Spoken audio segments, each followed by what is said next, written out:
Okay, guys, so I wanted to take a really quick second to address my number one customer question on a daily basis, and that is how I pick colors. And so something to take into consideration is when you're painting pieces for yourself, you can pick whatever colors appeal to you for sure. And everybody has wild tastes or neutral tastes. Some people like white, some people like reds, and that is all fine and dandy. But when you're painting pieces to sell or painting pieces to put in a shop, you really got to try to steer towards the neutrals that will appeal to masses. Because while you can paint a buffet purple and someone will love that purple buffet, you've really cut out a big bulk of your clientele that don't like purple. So then you'll have your clients that absolutely do not like purple. So by painting that same buffet bisque, you will appeal to 80% more clientele. So keeping into consideration that you are painting pieces for other people's homes, and the majority of the population is going to err on the side of conservative. So whites, creams, grays, black, greens, the primitive colors are very in right now. So not just picking your color choice, but it's also really important to stand back and kind of look at your piece and to make sure that the colors that you're choosing for the piece are going to suit that piece. And that's, I think, where the most difficult part comes out or comes off. It is kind of a gift to be able to look at a piece in its original state and visualize what it looks like in your color choice. And I can do that, and I have plenty of friends that can do that, but it is kind of a learned talent. And the more painting you do, the more you get accustomed to doing that. So you can say, oh, this piece would look great green with a wood stained top, and we'll leave the hardware original brass. Or, oh my gosh, this could really pull off the red with the ebony glaze. Or, could I go a little bit more bold and do it yellow? So you will get a feel for what pieces look good in what color schemes. And the other thing is, looking at other people's work. So I love it when people are inspired by me and I see them do a piece that's similar to a piece that I have done. I find that very flattering. And I think that by embracing other artists, we kind of learn from each other. So a color that I personally would not be drawn to, it makes me try it. And sometimes it just turns out absolutely to be one of the most beautiful things I've ever painted. So I do encourage you to, spread your wings a little bit, but not get too crazy. So by too crazy, here's what this is what I mean.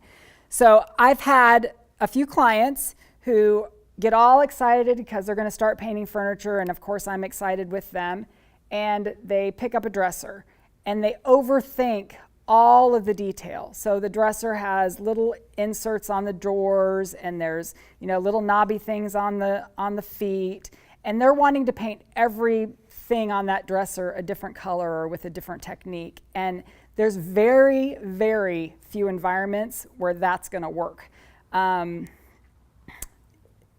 Too much detail can be too much detail, and it's overpowering. So you always should kind of err on the side of simplicity when you are working with pieces, especially when you're new, and also allowing the natural detail of the piece itself to play a role. So when you've got fluting, or you've got the knobby feet, or you've got the inset drawers, distressing that or glazing that as opposed to trying to paint, two different colors makes it a lot prettier, a lot softer, and a lot more professional looking. So I always try to steer my clients, my customers, my girls that are painting furniture to sell to really kind of err on the side of the more neutrals. So for me right now, with my paint line, the grays are absolutely hot right now. So any of the gray tones, mine have a blue undertone, and then I also have a couple grays that have a brown undertone. So those are vastly different grays. And then Bisque, which is my cream, is always a huge seller. The whites, of course, you can never go wrong with white, especially while this shabby chic thing is still in full force. The blues are very popular right now, and the primitive colors. So the Golden Rule, the Forest, the Burlap, the Cranberry Bliss, the Jade, the Swiss Miss, all of those warmer colors are also very popular. And the glazing has really become quite the little sensation as well. That allows you to get some depth in your piece without distressing.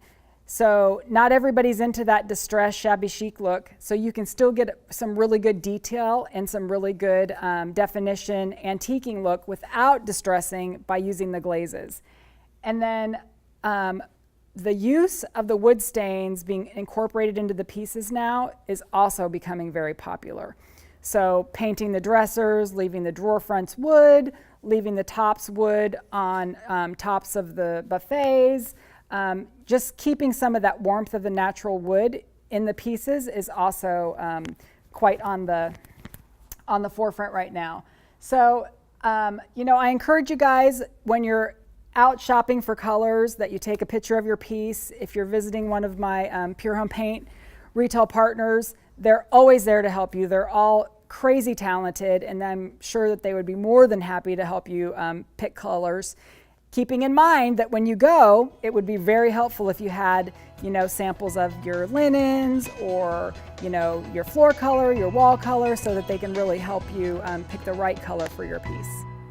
Thank you guys for joining me, and I would encourage you to follow us on social media. And also, if you would be interested in becoming a Pure Home Paint retail partner, please follow the link below and reach out to us. We'd love to have you on our team.